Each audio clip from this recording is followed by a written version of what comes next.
Good evening সবাইকে। আর বেশি video তো আমি এখন করছি না, আমার একটু পে আউট সেটিংটা ঠিক করতে হবে। পে আউট সেটিংটা ভুল হয়ে আছে। তো এখানে বসিয়েছি আলু সিদ্ধ, আর এখানে ভাতের মধ্যে দিয়ে দিয়েছি হলো চালটা আগে বিরিয়ানির ভিজিয়ে রেখেছিলাম আধা ঘন্টা ধরে। তারপরে এখন এখানটায় দিয়ে দিয়েছি তেজপাতা, গোটা এলাচ আর দারচিনি। এখন এটার মধ্যে একটু লবণ আর একটু সাদা তেল দিয়ে দেবো যাতে ভাতটা একটু ঝরঝরা হয়। আর আজকে বানাচ্ছি হলো ডিম বিরিয়ানি, তো আপনাদের সঙ্গে অল্প করে রেসিপিটা শেয়ার করব। আর এখানে এখন সবটাই দিয়ে দিয়েছি, কারণ এক হাতে মানে ক্যামেরা ধরে মোবাইল ধরে আর অন্য হাতে কাজ করা ভীষণ কঠিন হয়ে যায়। তো সেই জন্য ক্যামেরাটাকে একটুখানি অফ করে এখানে লবণ, সাদা তেল সবই দিয়ে দিয়েছি। আর এখানে প্রেশারে এখন সিটি মারবে। তো এখন আমি মশলাগুলো গুছিয়ে নিই। কি দিব? পেঁয়াজ দিবি, পেঁয়াজ।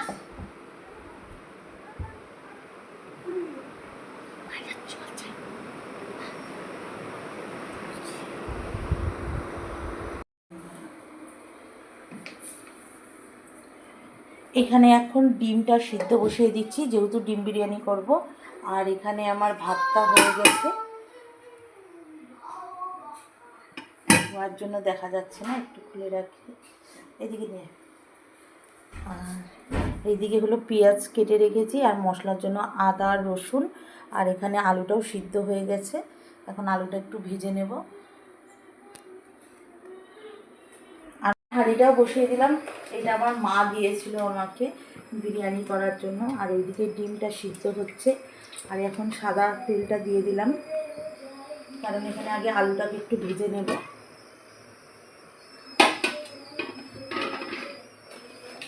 আর একটু তেল লাগবে। আর এখানে হলো মশলাটা বেটে রেখেছি, আদা, রসুন আর এই যে টক দই।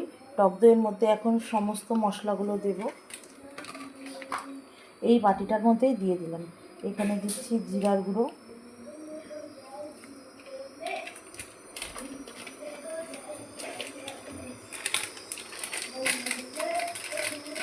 আর এখানে দিচ্ছি ধনের গুঁড়ো,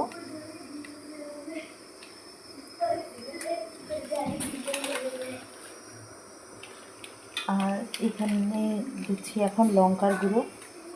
আমি একটু স্পাইসি খেতে চাই, বা আমরা বাড়িতে স্পাইসি খাই, সেই জন্য একদম লাল লঙ্কার গুঁড়োই দিয়েছি, এটা কোনো কালারের জন্য নয়। আর দিয়ে দিচ্ছি এভারেস্টের বিরিয়ানি মশলাটা,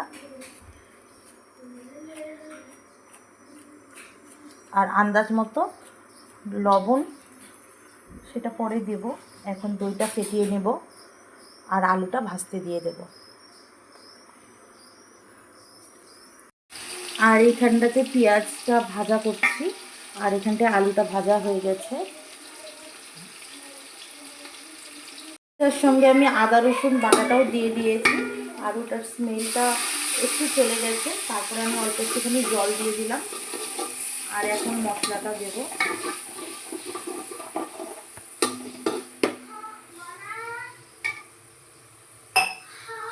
একটু জলটা খালি শুকালে হালকা করে পেঁয়াজটা আর আদা রসুনের স্মেলটাও চলে যাবে।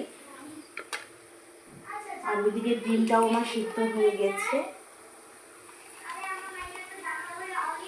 আর এখন দিয়ে দিচ্ছি মশলাটা।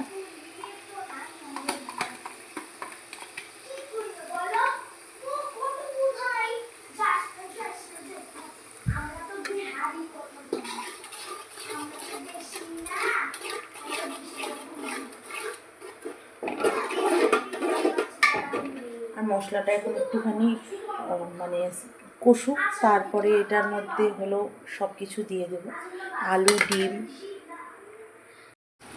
আর এখানে ডিম আর আলুগুলো ভেজে রেখেছিলাম, ওগুলো দিয়ে দিয়েছি। ডিমটা ভাজিনি, ডিমটা একটু মশলার সঙ্গেই হবে, ভাজা হবে।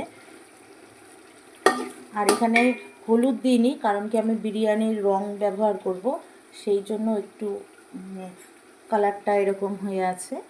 আর এখানে নিয়েছি 1 গ্লাস দুধ, আর দুধের মধ্যে এখন সমস্ত মশলাগুলো মিশাবো, মানে মশলা মানে কেওড়া জল, গোলাপ জল, মিঠা আতর আর ঘি।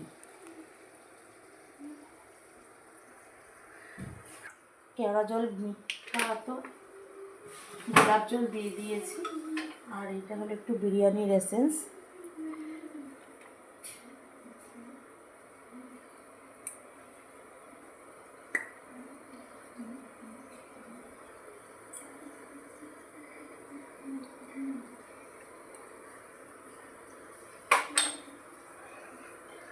আর এটা একটু রং বিরিয়ানি, এটা আমি এইখানে দুধে গুলে দিয়ে দিলাম।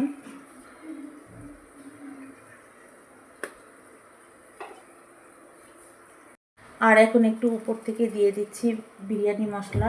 আজকে লেয়ারিং বিরিয়ানিটা বানালাম না, আজকে নর্মালভাবে বানালাম, কারণ অনেকটা রাত হয়ে গেছে, কালকে সকালে বাচ্চাদের স্কুল আছে। তো এখন এখানটায় দিয়ে দিয়েছি বিরিয়ানি মশলা, আর এখানটাতে দিয়ে দিয়েছি এই যে সমস্ত জল, মানে সরি, দুধের মধ্যে যে সমস্ত কেওড়া জল, গোলাপ জল, মিঠা আতর দিয়েছিলাম সেটা একটু দিয়ে দিয়েছি।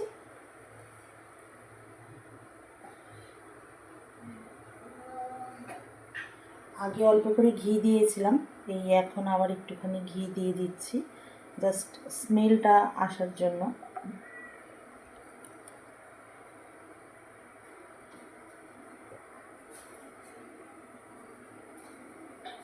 আর এখন 5 মিনিটের মতো দমে রেখে দেবো।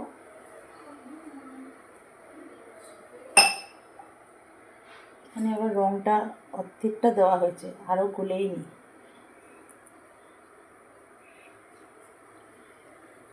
আর এখন দিয়ে দিচ্ছি ঢাকা, আর একদম গ্যাসটা একদম লো করে দিয়েছি। 5 মিনিট খালি দমে থাকো, তারপরে হয়ে যাবে। আমাদের বিরিয়ানি কমপ্লিট হয়ে গেছে, আর এখানটা খুব দারুণ একটা স্মেলও বেরিয়েছে।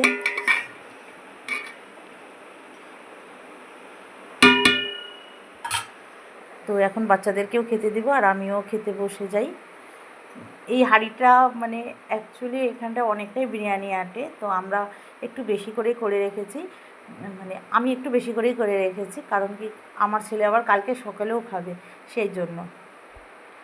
তো আজকের ব্লগটা এখানেই শেষ করলাম, আবার দেখা হবে কালকে অন্য কোনো একটা ব্লগ নিয়ে। মামাম কেমন হয়েছে?